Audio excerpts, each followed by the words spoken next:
Ladies and gentlemen, we now move forward to the technical sessions for today's conference, technical session 1, and we'll be starting it shortly. Meanwhile, all of you are requested to be seated here. Very warm good morning to all of you present here.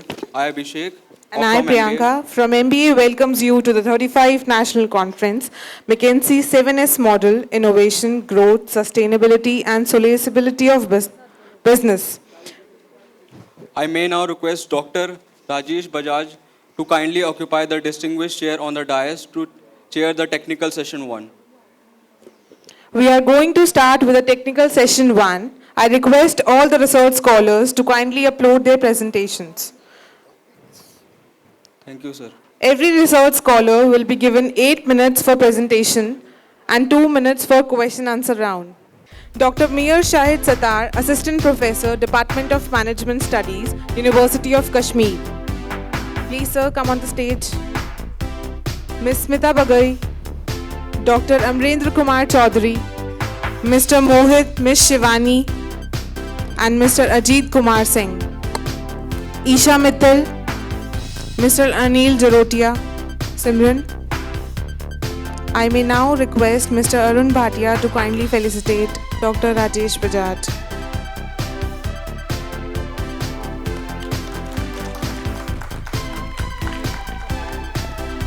I may now request Mr. Bajaj sir to felicitate the scholars. Dr. Mir Shahid Sattar, he's Assistant Professor, Department of Management Studies, University of Kashmir. Ms. Smita Bagai, Dr. Amrendra Kumar Chaudhary, and Mr. Ajit Kumar Singh. We have one more research scholar, Ms. Simran from Tecnia. I now request Rajesh Bajaj sir to felicitate her. I may now call Mr. Shahid Sattar sir, Assistant Professor, Department of Management Studies, to represent his research paper. Yes, good afternoon, everyone. I'm Dr. Mir Shahid, esteemed dignitaries of the event, and ladies and gentlemen. My topic here, the paper here, represents a modest attempt to explore the specificities of human resource management in higher education institutes. So the paper is more of a theoretical interpretation with a fundamental preposition that human resource development as a sub-function of human resource management signifies a crucial component of achieving and maintaining the competitive advantage of higher education institutes. And in order to do this, what we did is we really looked around to find how exactly the human resources are currently being dealt with in higher education institutes in India, as well as we tried to look on what is the exact present state of research in this direction.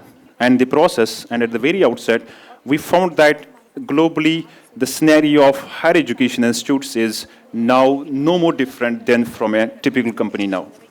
With the establishment of higher education institutes on more of business model lines, the education in general is looked upon as a means of business world over.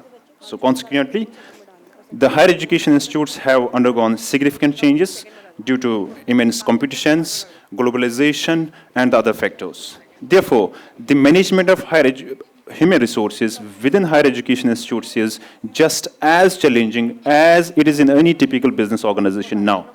As a result, so the management of effective management of human resources within higher education institutes demands greater competencies, managerial as well as leadership competencies than ever before. As well as especially with the emerging competitions, especially through the entry of private players, the universities in general they're supposed to become now more cost conscious, more consumer oriented, and more strategically sensitive towards meeting the socio-economic needs of countries and societies. Likewise, the approach of public authorities towards universities has changed significantly now, with a more focus placed on what you call as managerialism rather than administration.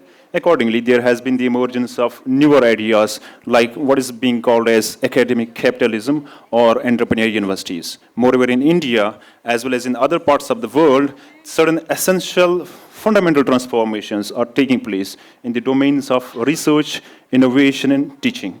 Therefore, it's being argued that higher education institutes did require the pool of competent human resources which are strategically managed so that they can analyze, optimize, and analyze these ongoing trends.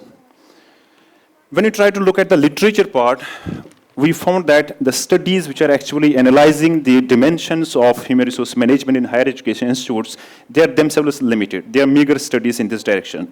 Nevertheless, certain pioneering attempts have been there, and when we critically analyzed those studies, we found that the focus of majority of those studies is on actually identifying the characteristics of human resources rather than the actual human resource management practices. We could also find a sound support for the evidence that the effective management of workforce contributes to fundamental objectives of cost, quality, profits, and customer satisfaction, and that's why thereby indirectly leading to sustainable competitive advantage.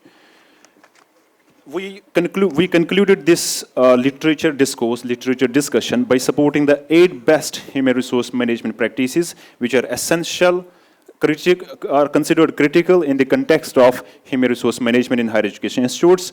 Indeed, these 8 critical human resource management practices, those are based on the expert review of 2 models actually, which was proposed by TIAS and Zhang 2016.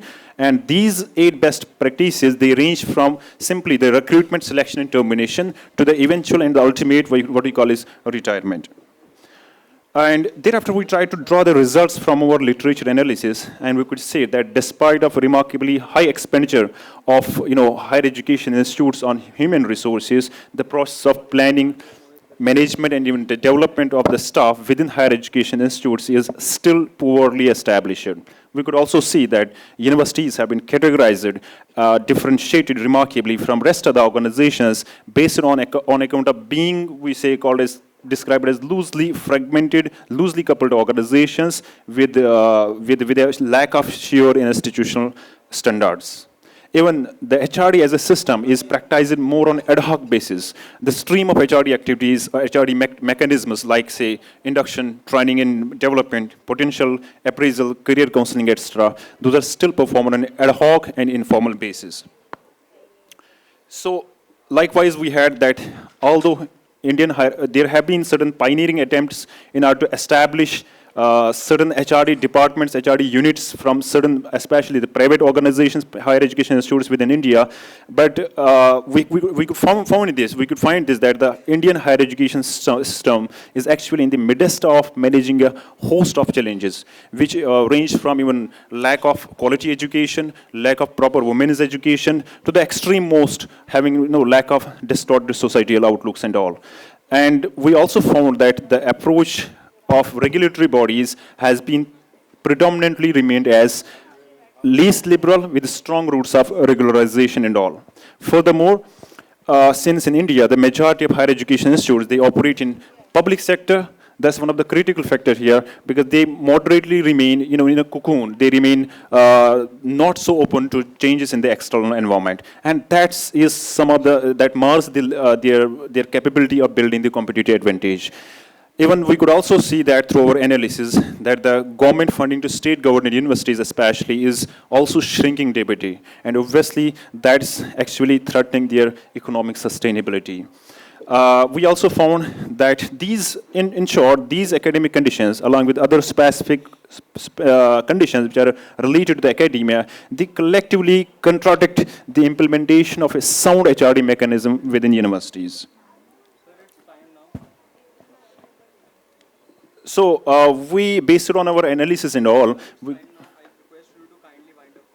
I will take further 2 minutes only.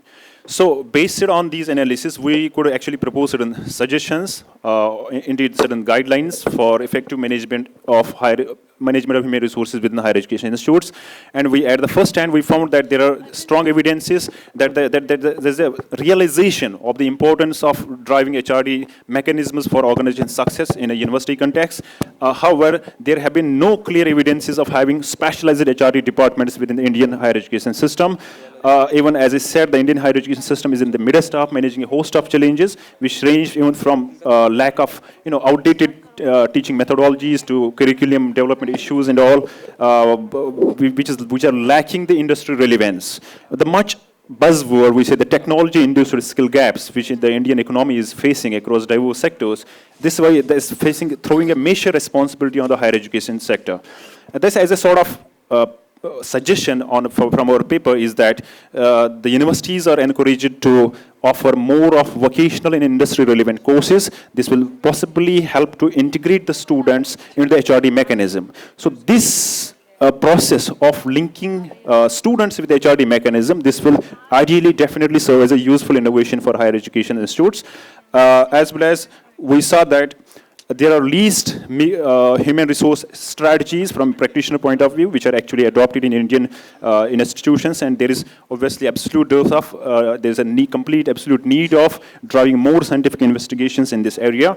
I will skip certain points among them. What is more important is that that this is the right time that the higher education authorities, they must acknowledge the fact that when we are driving, professionally managing the human resources, staff within the universities, this will help us to transition from the so-called academicians, administrators, to actually professionally managing the staff. And this way, it will, we believe that the human resources, the staff within the universities, they can serve as what you call as strategic partner in institute's success, in institute growth and survival. Thank you. Yeah, I'm open to questions and queries from the audience side as well. Dr. Sattar, I have Sir. a question. Sir. Okay. Sir. Please, where are you located? Jammu and Kashmir. Okay. The state of Jammu and Kashmir, yeah. Which particular place in University of Kashmir, sir. It's a state government university. Okay. I'm asking you a question which may be a Sure. sensitive question. Sir. Because of the disturbance there in J&K, Yeah. is the environment in your institutions empathetic towards the faculty and the students, or is the same scenario what is in the rest of the country? All right. I would like to offer the answer in this case is that, like our educational institutes mainly, those are governed like equally how the rest other organizations, these institutes are governed throughout India. We are regulated by the UGC and all, but yes, of course, the turbulences, the disturbances there, they do affect the functioning, especially a lot of things get delayed, postponed and like this, but the overall, the strategic view is the same, which is being followed from in other rest universities. No, in case, you listen to me carefully. Sir. I am trying to link it up with the McKinsey 7S. Okay, Sort great. parameters. Great. So I am basically trying to figure out, because of the disturbances there, is the approach of the authorities, approach of the society at large, is it empathetic towards the teachers as well as the students there? Yeah, Or is yeah, of course, yeah, I do agree. The general perception we call of, you may be talking of, especially related to overall culture, what we're talking in McKinsey is, that is so much, in favoritism to the teaching academic fraternity indeed. So teachers are respected Yeah, in yeah, Jammu and Kashmir? yeah, obviously. Teachers are respected in Yeah. Jammu and Kashmir? And I guess teachers are respected everywhere, in every part of the country, Okay. every part of the world indeed. We are happy about it. Thank you, sir. Okay, ladies and gentlemen, Dr. Sattar, basically, what he has brought out is that the change coming up into the perception of the authorities who are planning the education, who are providing the resources for the education. But because of the broader government constraints, the systems, the resource crunch, that is affecting in the institution J&K also what it is doing to the parts of the country. But definitely, in case the proper management principles are applied, management approach is adopted, that will be quite helpful. Maybe it's in the promotions, the appraisals, the rewards. So HRM total spectrum, in case the due management practices are applicable, that will be beneficial for the students also, and for the teachers Faculty as well. also. True. Okay, other employees. True, sir. Thank you very much. Thank you, Dr. sir. Siddharth. Thank you. Please. Pleasure. Thank you. Okay, ladies and gentlemen, now we have Ms. Samita Bagai. I think the youth here, her topic is going to be quite interesting for you people because she's from the Fashion Institute, Fashion Technology, and she's going to deliberate on innovation in fashion and textiles by implementing CAD/CAM, computer-aided design, computer-aided manufacturing. For my MBA students, it's the same thing. You know that the micro-segmentation, she's going to refer to that, I understand. Okay. Yes, ma'am. Thank you, sir. Thank you for giving me this opportunity. My name is Smita Bagai. I'm Associate Professor with Amity School of Fashion Technology, Amity University. My topic is innovation by implementing CAD/CAM technology in fashion, apparel, and textiles. Everywhere we're talking about globalization, we talk about dissemination of information, we talk about innovative communication system. So like any other thing, it has affected the fashion and textile industry also. Initially, we had 4 selling seasons. There used to be a summer collection that every brand used to come up with. There used to be a spring collection, there used to be an autumn collection, and a winter collection. But today, there are 52 selling weeks. It means every week, all the brands, all the merchandisers are coming up with a new collection. Every time you visit a store, you'll find something or the other new. So that's the concept of 52 selling weeks. And to make the work so fast, to come up with new designs, now and then, all the brands, all the companies, all the fashion designers need to implement something which can actually gear up the entire process. So for that, the CAD and CAM technology has come up. Computers, as we are aware, have renovated the way people conduct business, accomplish their daily tasks. And by using computers in the fashion industry, one can draw, paint, make dress patterns, and do a lot more. And computers have led to the development of new technology for which fashion has not been left out. And in the advanced countries, the entire process, right from designing of the fashion apparel to textile illustration practices, everything is done on computers, and it makes the work very, very fast, convenient, cost-effective, and also increases the productivity of the fashion business. Many softwares are available to fashion designers to perform various tasks, primarily to look at the fashion trends. There are international fashion trends that one can see, and those trends are predicted 2 years in advance. So today, if we're talking about any trend being predicted, the trend would be predicted for 2021. It's not for this season, but the trends are predicted 2 years in advance. So all these can be used to predict the fashion trends, fashion design, illustration, the pattern design. Pattern design means once you make a paper pattern before cutting the actual garment. And it's all done by machines these days. So pattern design, pattern making, textile design. Textile design is about fabric design, how fabrics are designed, created. Each fabric you look at has a different characteristic. It has a different luster, it has a different weight, it has a different application and a use. So all that is possible very much through the software. And also the garment construction, production management, marketing and sales, which stands very, very relevant in the fashion industry also. Many researches have been done. Professor Williams has mentioned that there is hardly a field of human activity today which has not been touched by the dramatic changes in ICT. And the fields of clothing and textile are no exception. Most developed countries like France, China, USA have developed their economies through the fashion and textile industry only. And the fashion and textile industry can be used by the other developing countries also to gear up and to reach up to the heights as USA and other countries are. If we look at these statistics, we find that the apparel industry has been a pioneer industry, contributing 14% of the industrial input, 27 to 30% of the country's total exports, and providing direct employment to 38 million people. And with the onset of globalization and economic liberalization, the country has been posed with various challenges, various opportunities, and customers are also very, very conscious. As a student, you may be visiting so many stores now and then, and every time you go there, you have an expectation to find something new. It may be next day also, but then you want to find something new there. So now to meet the needs of the customers, the company has to design, create garments at such a fast pace, but not compromising on the quality. So to make up the garments at a fast pace, one needs to use these innovative practices. When we talk about the fashion apparels, the fashion and the fashion accessories, the textiles, product development as a term stands very, very relevant.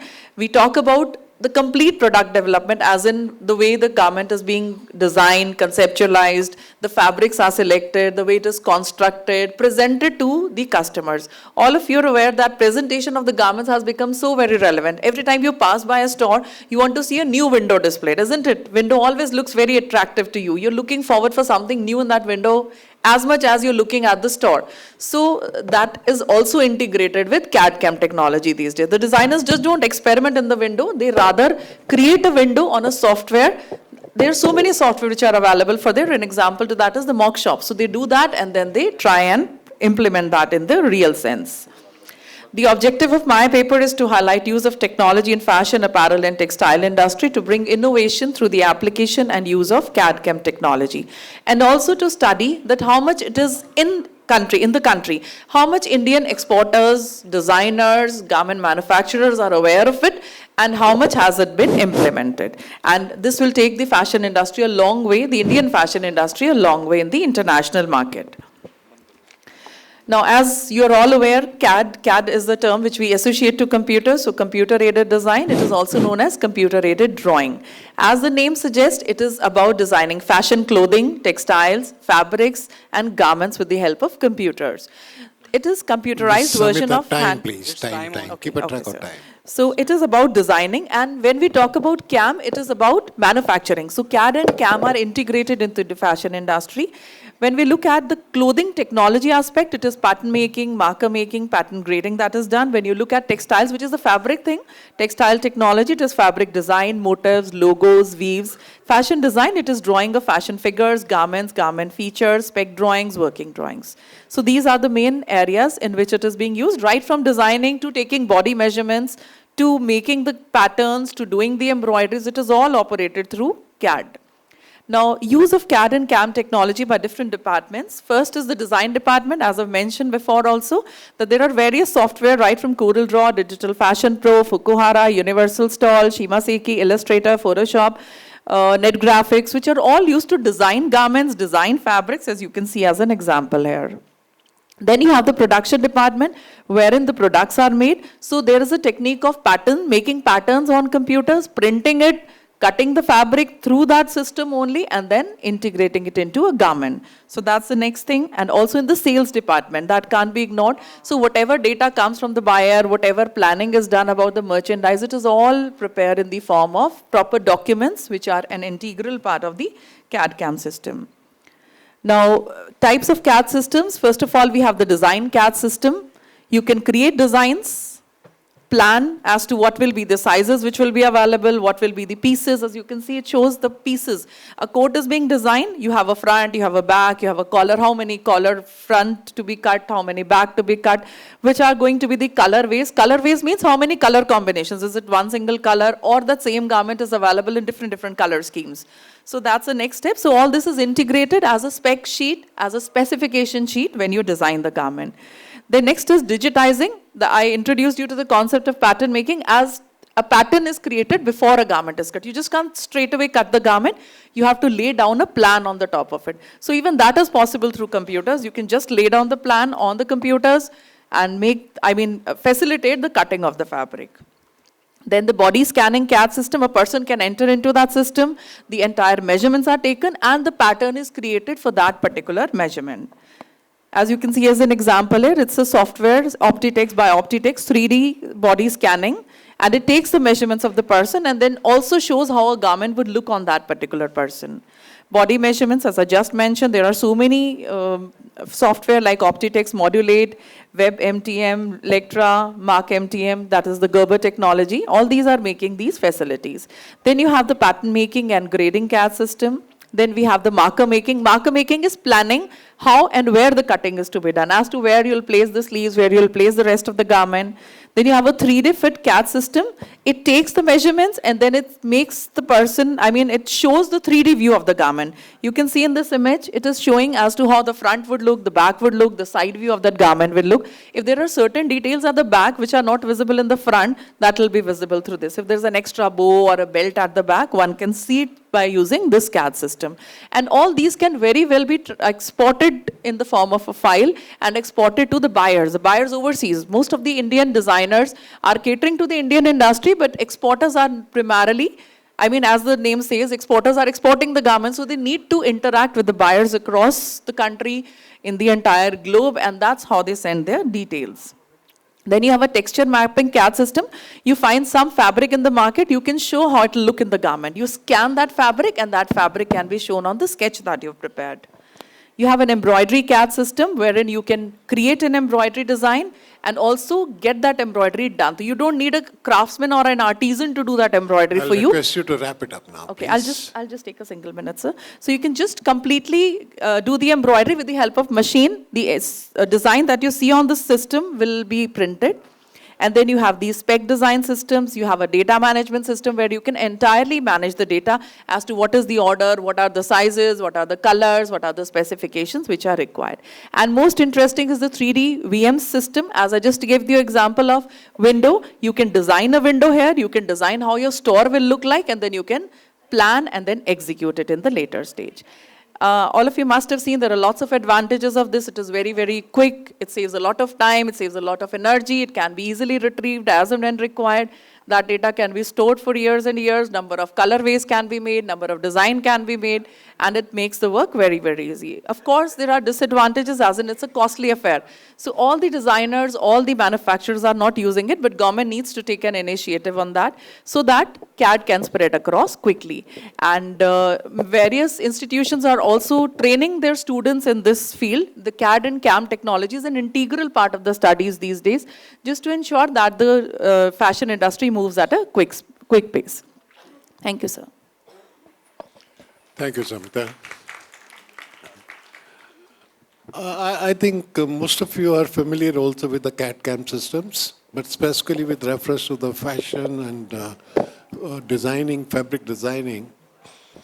As far as the fashion spectrum is concerned, I think in the morning when I said that the Tom Peter said that the picture of a thing is not the thing itself. And that thing is very rightly applicable when you talk about the fashion business. Every day, every week, the changes will be coming in the fashion.